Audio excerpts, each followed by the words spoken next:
La resucitada. Un relato corto de Emilia Pardo Bazán. Narrado por Joan Mora.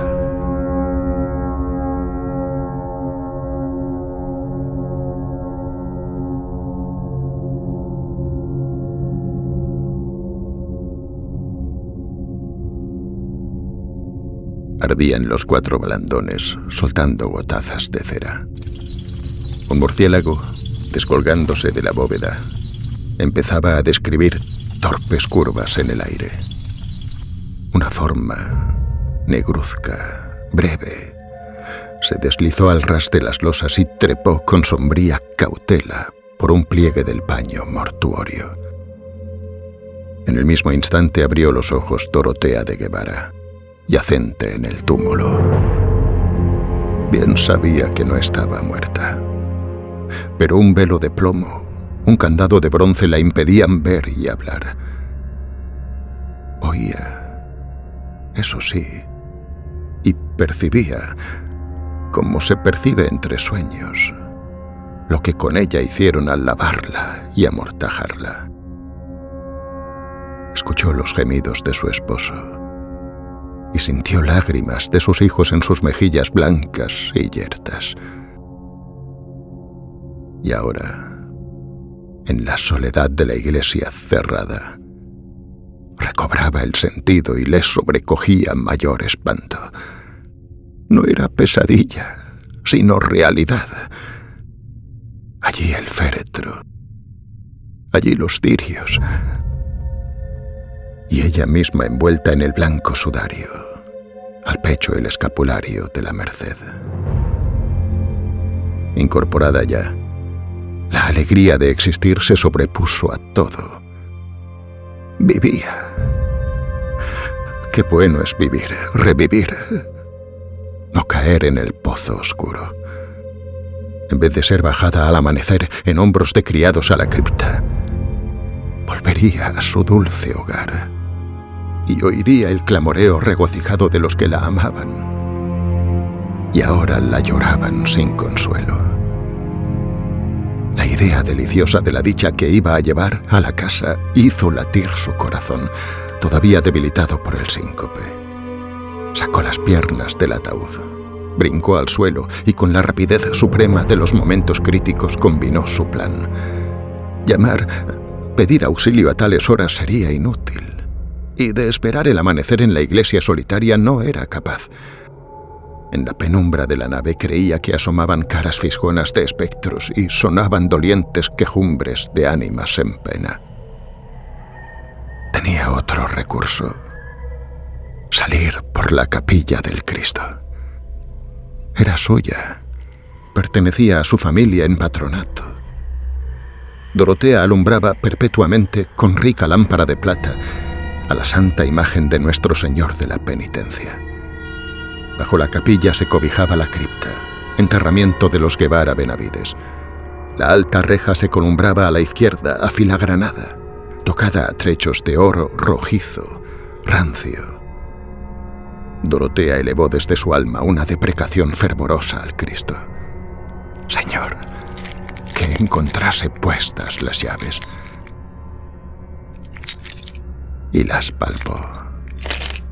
Allí colgaban las 3, el manojo, el de la propia verja, el de la cripta, a la cual se descendía por un caracol dentro del muro, y la tercera llave, que abría la portezuela oculta entre las tallas del retablo y daba a estrecha calleja donde erguía su fachada infanzona el caserón de Guevara, flanqueado de torreones. Por la puerta excusada entraban los Guevara a oír misa en su capilla, sin cruzar la nave. Dorotea abrió, empujó. Estaba fuera de la iglesia. Estaba libre. 10 pasos hasta su morada. El palacio se alzaba silencioso, grave, como un enigma. Dorotea cogió el aldabón trémula, cual si fuese una mendiga que pide hospitalidad en una hora de desamparo. «Esta casa es mi casa, en efecto», pensó, al secundar al aldabonazo firme. Al tercero Se oyó ruido dentro de la vivienda muda y solemne, envuelta en su recogimiento como en larga faldamenta de luto. Y resonó la voz de Pedralbar, el escudero, que refunfuñaba. ¿Quién llama a estas horas que comido le vea yo de perros? Abre, Pedralbar, por tu vida. Soy tu señora. Soy doña Dorotea de Guevara. Abre presto. Váyase, enhoramala el borracho. Si salgo, a fe que lo ensarto. Soy doña Dorotea. Abre. No me conoces en el habla. Un reniego, enronquecido por el miedo, contestó nuevamente. En vez de abrir, Pedralbar subía la escalera otra vez. La resucitada pegó 2 aldabonazos más.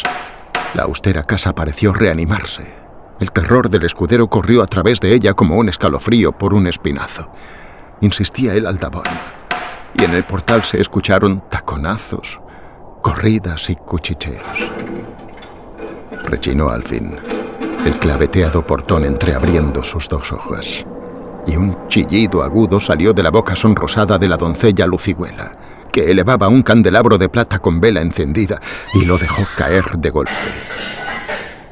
Se había encarado con su señora, la difunta, arrastrando la mortaja y mirándola de hito en hito. Pasado algún tiempo, recordaba a Dorotea, ya vestida de acuchillado terciopelo genovés, trenzada la crencha con perlas y sentada en un sillón de almohadones al pie del ventanal, que también Enrique de Guevara, su esposo, chilló al reconocerla. Chilló y retrocedió. No era de gozo el chillido, sino de espanto. De espanto, sí. La resucitada no lo podía dudar, pues acaso sus hijos, doña Clara de 11 años, don Félix de 9, no habían llorado de puro susto cuando vieron a su madre que retornaba de la sepultura, y con llanto más afligido, más congojoso que el derramado al punto en el que se la llevaban. Ella que creía ser recibida entre exclamaciones de intensa felicidad. Cierto que días después se celebró una función solemnísima en acción de gracias. Cierto que se dio un fastuoso convite a los parientes y allegados. Cierto, en suma, que los Guevara hicieron cuanto cabe hacer para demostrar satisfacción por el singular e impensado suceso que les devolvía a la esposa y a la madre. Pero doña Dorotea, apoyando el codo en la repisa del ventanal y la mejilla en la mano, pensaba en otras cosas. Desde su vuelta al palacio, disimuladamente, todos la oían. Dijérase que el soplo frío de la huesa, el hálito glacial de la cripta, flotaba alrededor de su cuerpo. Mientras comían, notaba que la mirada de los servidores, la de sus hijos, se desviaba oblicuamente de sus manos pálidas y que cuando acercaba a sus labios secos la copa del vino, los muchachos se estremecían. ¿Acaso no les parecía natural que comiese y bebiese la gente del otro mundo? Y doña Dorotea venía de ese país misterioso que los niños sospechan, aunque no lo conozcan. Si las pálidas manos maternales intentaban jugar con los bucles rubios de don Félix, el chiquillo se desviaba, descolorido él a su vez, con el gesto del que evita un contacto que le cuaja la sangre.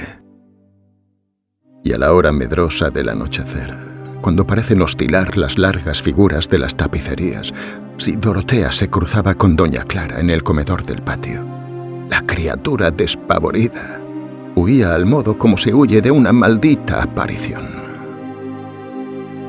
Por su parte, el esposo, guardando a Dorotea tanto respeto y reverencia que ponía maravilla, no había vuelto a rodearle el fuerte brazo a la cintura.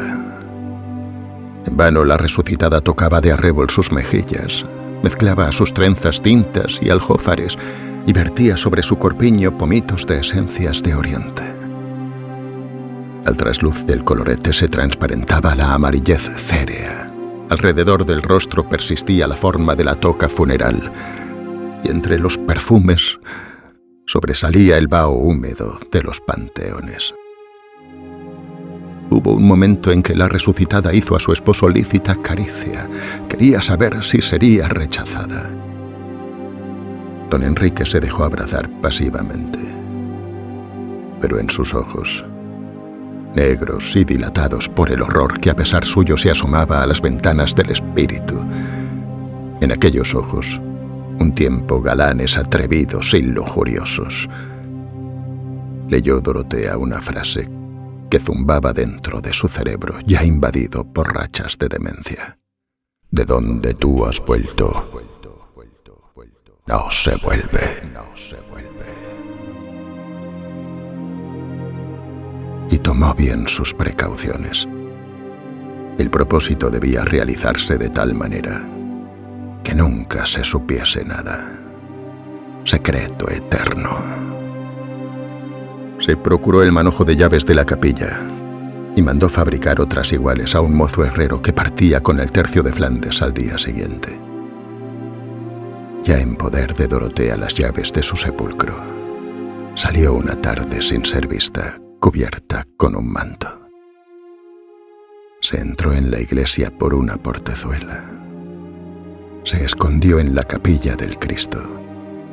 Y al retirarse el sacristán cerrando el templo, Dorotea bajó lentamente a la cripta, alumbrándose con un cirio prendido en la lámpara.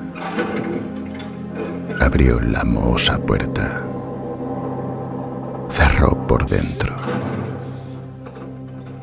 y se tendió, apagando antes el cirio con el pie.